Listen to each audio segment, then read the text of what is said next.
My unholy seductress whispered my name at night, her dark soft voice billowing out over her soft pink tongue, her tongue that emerged from her sharpened teeth and rolled over her full red lips. I won't get into when she first started appearing to me, except to say that she always came at night. It didn't matter if I locked the closet door with a deadbolt or hung crucifixes across the entryway. She came regardless. A sickly, dim red light glowed murderously through the cracks in the closet doorway, and my bedroom grew pungent with brimstone. The deadbolt simply melted, and the Christ figures on the crucifixes began to laugh or weep before bursting into flames. Then the door opened, and I tried not to look, but I always did, peering over the top of my blanket to behold her sensual red and black form, gently writhing in the closet doorway. Previously, I'd shout and plead and beg for her to leave me alone, but that never worked. These days, I could only try to force my head back under the blanket, trying to ignore the horrid and beautiful and profane poses she struck at the foot of my bed, giggling her dark giggle all the while. She could have taken me, I suppose, but I don't think she ever wanted that. Instead, she wanted me to want me. And in my weakest moments, sometimes I feared that's exactly what I wanted. I shut my eyes and pulled the blanket tight around my face, but my desire for her was unmistakable. Show me a man. No. Show me a person on this earth who could resist fantasizing about her lithe, red naked form, and I'll show you a liar. Her long red prehensile tail rolled across the soles of my feet, as if daring me to look upon her. I shut my eyes tighter and gnawed on my bottom lip, and the moment I began to doze, I felt her tongue flick across my earlobe, or I felt it flick across my throat, and she giggled when she felt the meager beat of my heart through my delicious corroded artery. God help me, more than once, I nearly begged for her to take a bite. When I did peek out from under the protective blanket, she grinned widely and ran her sharp talons down her supple naked frame, tempting me with the gash of her sex, an alluring sight that dripped human blood and stank of burning sulfur, yet never failed to make my mouth water. Her murder red skin was covered in shifting black tattoos, like shadows dancing across her naked body. And while she always came at night, she was by no means limited to coming at night. I've seen her on the highway, as I was driving home from my daily commute to the liquor store, and she waved at me from the shoulder of the road, stretching her black wings wide and curling her talon, beckoning me to her. When I drank at bars, she never failed to materialize across the room, in darkened corners, or peeking at me through the bathroom mirror as I took a piss. When I walked down the street, I'd catch her reflection in storefront windows, trailing mere inches behind me, licking her lips and playing with herself as I tried to ignore her and go about my business. This had been going on for years, but then something about her became different. She grew hungrier, and God help me, I couldn't help but get aroused every time I watched her feed. I never consented to this.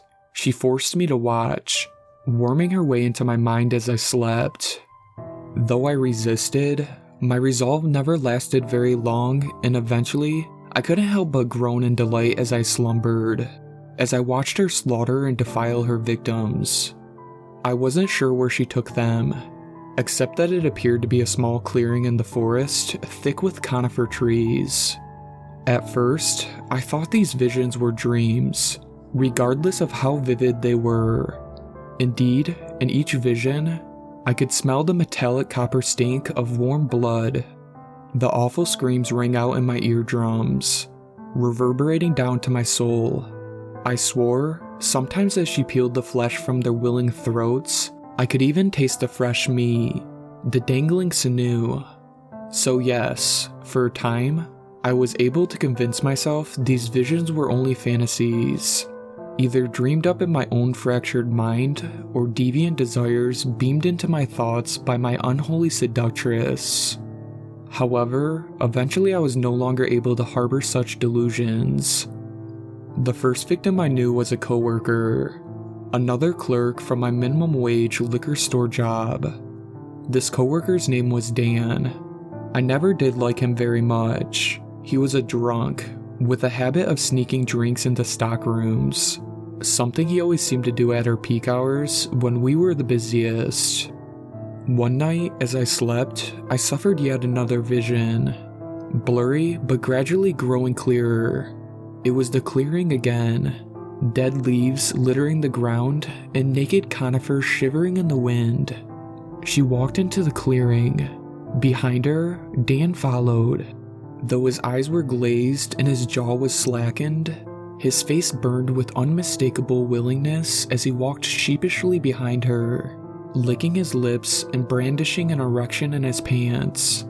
The thing she did to him. It was merely a murder, nor was it sexual.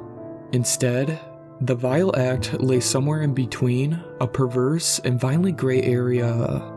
A grisly act of copulation and defilement, during which Dan lay on the barren earth, his blood flowing over those scattered dead leaves, screaming in both agony and ecstasy as she writhed and heaved, as she pulled him apart inch by bloody inch, crowning herself with his esophagus as she gnawed slowly through his exposed viscera. The following morning, I wanted more than anything to know that it had only been a nightmare. I went into work praying that Dan would come in for his shift, but I wasn't altogether surprised when he hadn't. For a week, instead of visiting me in my bedroom, she would only come to me in my dreams, grinning up at me as she led another person I knew into the clearing. My high school history teacher, who died grinning madly as she ripped his throat out. My very first real girlfriend from college who was devoured from the bottom up, screaming in anguish for over an hour before she finally expired. My mailman, my neighbor from around the corner, my landlord, all of them torn apart, wet clumps of flesh being ripped and flung and devoured. Then, just last night, I decided I had enough. No, it wasn't that I could no longer bear witness to her vile feedings. That wasn't it at all. Instead, I found my jealousy was nearly uncontrollable.